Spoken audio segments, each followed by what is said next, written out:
命由八字先天定，运由风水起波澜。我是三亮道人。今天呢，我们继续一起揭开命运的奥秘，掌握命理与气场的能量，帮助您趋吉避凶，福运相随。如果你有问题，欢迎加入我们交流群免费咨询，或者呢，在评论区给我留言。好了，现在就让我们开始今天的解析。玉石自古以来便是东方文化的珍宝，不仅是一种佩戴的装饰物，更被视为具有灵性的生命体，能够与人类心灵产生共鸣，发挥护佑和平衡气场的作用。要真正实现人与玉石的和谐共鸣，养玉变成了一门学问。养玉不仅需要耐心和细致，还要对玉的特性、佩戴、保养以及禁忌有深刻的了解。以下从多个方面详细解析养玉的注意事项，以帮助更好地发挥玉的价值。首先，选择适合的玉石是养玉的基础。养玉的第一步在于挑选一块适合自己的玉石。玉石种类繁多，包括翡翠、和田玉、黄龙玉、青玉、碧玉等，每一种玉石都有其独特的特性和适用人群。挑选时应从以下几个方面入手。一是材质和品质。一块好玉应当具备细腻的质地、温润的手感和均匀的颜色。品质上乘的玉石透光性良好，没有明显的杂质或裂痕。购买时应仔细观察其纹理是否自然流畅，颜色是否纯正，同时用手感受其温润度。玉石的真假辨别尤为重要，不要贪图便宜购买染色玉或仿制玉，这些假玉不仅失去了灵性，还可能对佩戴者的气场产生负面影响。二要注意命理与五行的匹配。玉石在中国传统文化中被认为与五行、气运密切相关，因此在挑选玉石时，还需结合自己的五行命理进行选择。例如，五行属木的人适合佩戴绿色或青色的玉石，五行属火的人则可以选择白色、浅黄色玉石，以平衡火气过旺的特质。通过匹配五行属性，玉石的护佑作用才能更好的发挥。三要重视用途与意图。不同的玉石具有不同的寓意和用途。例如，貔貅玉饰适合用于招财旺运，而玉观音则多用于护身保平安。挑选时应明确佩戴的目的，以便选择最适合自己的玉器种类。此外，要重视佩戴玉石的细节与禁忌。选好玉石后，佩戴时也有诸多需要注意的细节。玉石作为一种灵性之物，与人的气场互通，因此正确佩戴非常重要。一要开光与净化。新购的玉石通常会经历开采、加工、交易等多个环节，容易沾染杂气。在佩戴前，建议先对玉石进行开光，以清除不良气场，增强能量。开光可以请道长进行，以发挥应有的能量。二要注意贴身佩戴的注意事项。玉石需要与佩戴者长期接触，以形成独特的玉气场，因此佩戴时应尽量让玉石贴近皮肤，使其能够感受到人体的温度和气息。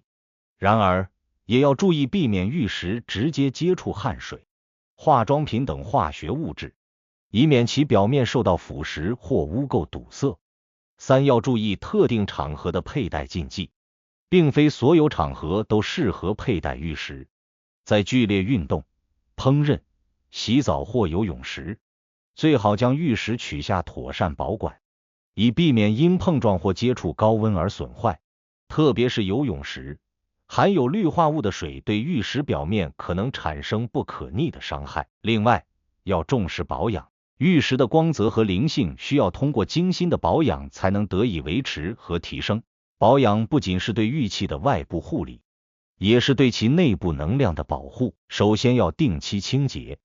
玉石长期佩戴后，表面容易沾染灰尘、油脂和污垢，影响其光泽与透气性。清洁时，应使用清水冲洗或用柔软的湿布轻轻擦拭，不可使用含有化学成分的清洁剂，以免损害玉石的质地。对于一些镶嵌有其他材质的玉饰，可以请专业人士进行清洗，同时要注意储存方法。当玉石不佩戴时，需妥善存放在干燥、阴凉的地方，避免阳光直射或高温环境。如果是多件玉石存放，建议用软布或单独的盒子隔开，以防止玉石之间的相互碰撞造成损伤。此外，要避免极端环境。玉石虽然具有一定的硬度，但其内部结构较为脆弱，容易在极端环境下发生变化。例如，突然的温差变化可能导致玉石内部裂纹扩大，因此应尽量避免玉石长时间暴露在烈日或寒冷环境中。需要提醒的是，佩戴者要与玉石建立感情联系。玉石的养成不仅依靠外在的护理，更需要佩戴者用心去感受和滋养。长期与玉石建立情感联系，能使其灵性更强，光泽更加温润。因为玉石具有吸收佩戴者气场的能力，因此佩戴者的身体健康、精神状态和生活习惯都会对玉石产生直接影响。